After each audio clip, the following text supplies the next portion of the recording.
নমস্কার বন্ধুগণ, আজকে আমি আপনাদেরকে শোল মাছের মাথা দিয়ে, ডালের বড়ি দিয়ে, ধনেপাতা দিয়ে লাউয়ের ঘন্ট দেখতে থাকুন। এবার আমি কড়াইটা গরম হলে শোল মাছের মাথাটা কেটে ছোট ছোট টুকরো, বিশাল বড় শোল মাছ ছিল, টুকরো টুকরো করেছি। এটাকে ভেজে তুলে রাখবো, তারপরে লাউটা কাটবো, তারপর আপনাদের দেখাচ্ছি। কড়াই গরম হয়ে গেছে, কড়াইতে আমি এবার একটু মাছের মাথাটা ভাজার জন্য তেল দেব। মাথা ভাজার জন্য একটু বেশি করেই তেল দেব। তারপর ভাজা হয়ে যাওয়ার পরে যে তেলটা থাকবে, যদি প্রয়োজন মনে হয় তাহলে আর একটু তেল দেবো, না তো দেবো না। আর তার সঙ্গে এই বড়িটা দেখছেন কৌটোর মধ্যে। এই বড়িটা আমি নিজে বানিয়েছি, এটার রেসিপিও ছাড়া হয়েছে, আমার গাছের চাল কুমড়ো দিয়ে বানানো। এই বড়িটা ভেজে তুলছি লাল করে।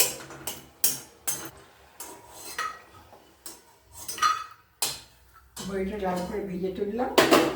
এইবারে হলুদ নুন মাখানো মাছের মাথাটা দিয়ে দেব।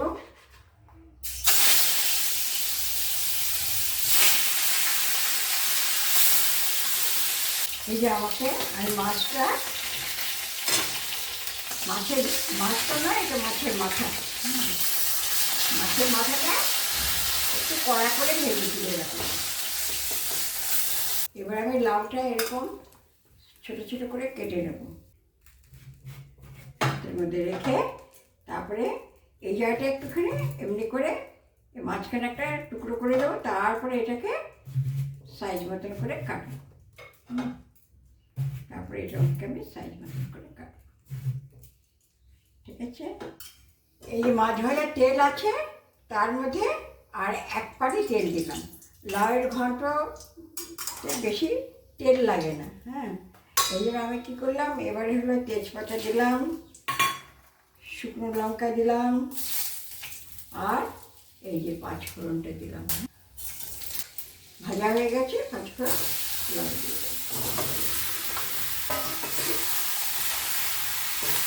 এবার আমি নুনটা দেবো, যাতে জলটা দেবো।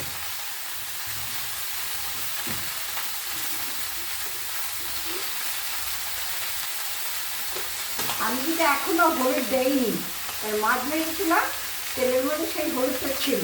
এবার দেখবো কতটা হলুদ দিতে হবে, কারণ লাউয়ের মধ্যে বা নিরামিষ তরকারিতে আমরা খুব একটা বেশি হলুদ দিই না। এবার একটু হালকা হলুদ দেবো, খুব কম, বেশি না। 1/4 হলুদ দেবো। 1/4 হলুদ দেবো, আর দুটো কাঁচা লঙ্কা দেবো। লাউয়ের ঘন্টে বেশি ঝাল দিলেও ভালো লাগে না, অনেকটা লাউ তো, তাই 3টে লঙ্কা দিলাম। আর এই লঙ্কাগুলো খুব একটা ঝাল না।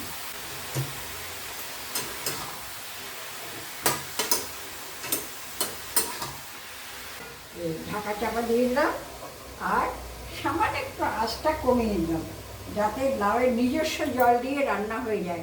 নিজস্ব জলে রান্না হলে তার টেস্ট আলাদা, আর আলাদাভাবে জল দিলে তার টেস্ট আলাদা হবে। ওই জন্য আমি সিম করে দিলাম, কিছুক্ষণ পরে আবার ঠিক করে দেবো। চালের গুঁড়ো দিয়ে, ধনেপাতা দিয়ে, বড়ি গুঁড়ো করে দিয়ে নামিয়ে রাখবো। আচ্ছা, আরেকটা জিনিস বলি, দেখুন এটা তো দানা বেরিয়েছে, এই দানা বাটাটা খেতে না আমার খুব ভালো লাগে। এই দেখুন, আমি রেসিপি ছেড়েছি, এই দেখুন দানাটা না খুব শক্তও না, আবার একদম নরমও না। একদম নরম হলে ভালো লাগে না, এটা একদম পারফেক্ট। এই দেখুন নখ দিচ্ছি তো, একদম পারফেক্ট। নখটা বেশ কিছুটা বসার পরে তবে ভাঙা হচ্ছে। তো এটার লোভ তো আমি সামলাতে পারবো না, একার জন্য হলেও করে খাবো।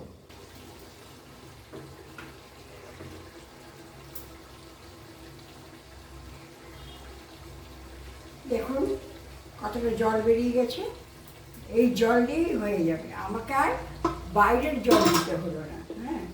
এইবারে এর মধ্যে আমি মাছের মাথাগুলো দিয়ে দেবো, কারণ এটাও তো সেদ্ধ হতে হবে, সেই জন্য মাছের মাথাটা দিয়ে দিলাম।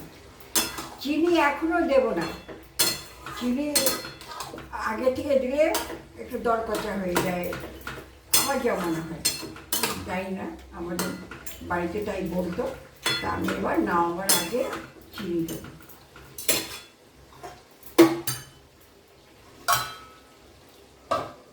আর এই ধনে পাতাটা আমার বাগানের, এখন আমার বাগানে প্রচুর ধনে গাছ আছে, ধনে, কাঁচা লঙ্কা এই সমস্ত আছে। আর এখন অত পারি না, যেটুকুনি পারি। বেগুন গাছও লাগিয়েছি, বেগুন হয়েছে, দেখাবো আপনাদেরকে। এই বড়িটাকে একটুখানি গুঁড়ো করে নেবো।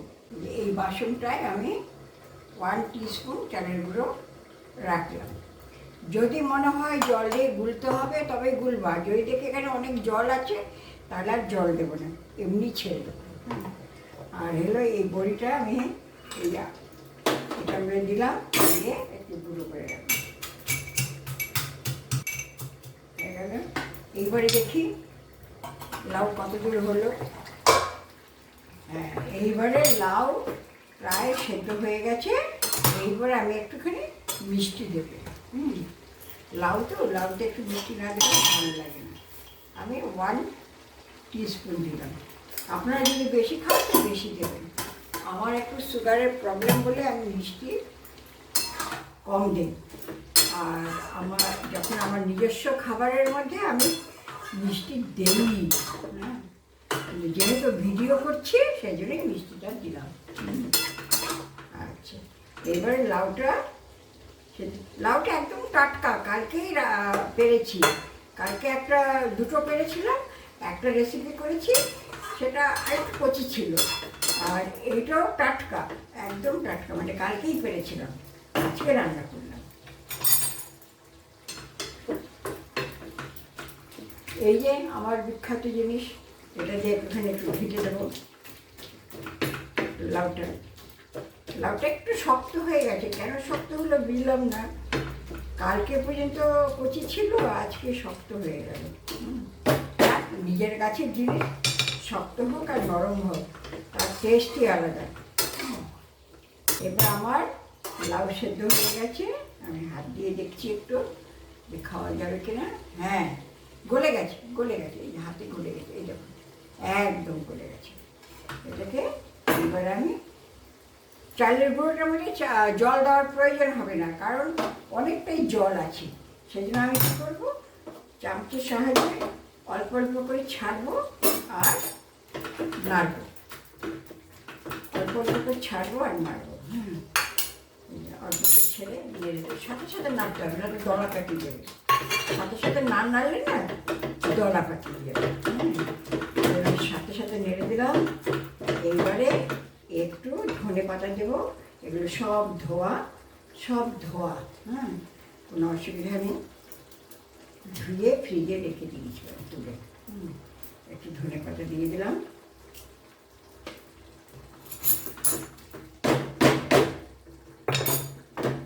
এবার খুঁটি দিয়ে এদিক করে দেবো।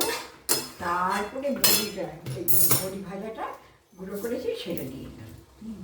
লাস্টে বড়িটা দিলাম।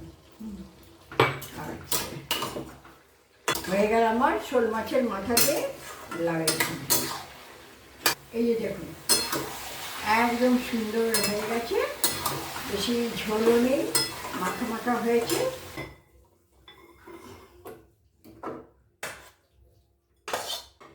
এই যে আমার শোল মাছের মাথা দিয়ে লাউয়ের ঘন্ট। আপনাদের দেখে কেমন লাগছে, যদি ভালো লাগে কমেন্টসের মাধ্যমে জানাবেন। আর হলো লাইক করবেন, সাবস্ক্রাইব করবেন, পারলে শেয়ার করে দেবেন। ঠিক আছে, ওকে। এই যে আমার হাজব্যান্ড, তাকে খেতে দিচ্ছি এখন। আজকের মেন ডিশটা উনি টেস্ট করে বলবেন, তারপরে আদার্স আছে আরও। মেন ডিশটা হলো যে শোল মাছের মাথা দিয়ে লাউয়ের ঘন্ট। তুমি এইটা টেস্ট করে একটু বলো কেমন হয়েছে, তারপরে তোমার যতটা লাগে নেবে, টেস্ট করে তুমি বলো, তারপরে অন্যগুলো দিয়ে খাবে। আজকে নিম বেগুন আছে, আবার তেঁতোর ডালও আছে, মোরলা মাছের চচ্চড়ি আছে, আর আমাদের তো বিখ্যাত দইটা থাকেই সবসময়। এবার বলো, টেস্ট বলো। ভালো হয়েছে, খুব ভালো হয়েছে। শোল মাছ দিয়ে লাউয়ের ঘন্ট ভালো হয়েছে খেতে। ভালো হয়েছে। আচ্ছা, ঠিক।